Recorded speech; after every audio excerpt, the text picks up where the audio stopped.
আমি দেশের সরকার হইতে চাই। সরকার হইতে চাও? হ্যাঁ। সরকার হইলে কি করবা তুমি?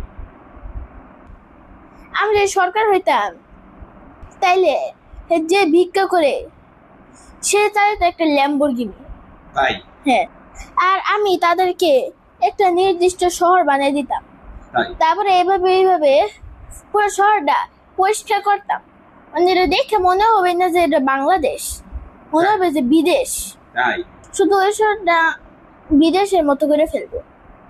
তারপর কোনো প্রাইভেট কার, হাইয়েস্ট কার, নোয়া কার এগুলোর মতো কম দামি গাড়ি চালাবে না, শুধু চালাবে আর জিক্সার, সুজুকি, R15 এগুলোর মতো কম দামি গাড়িও চালাবে না।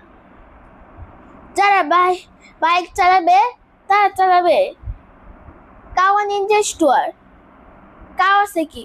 আর যারা কার চালাবে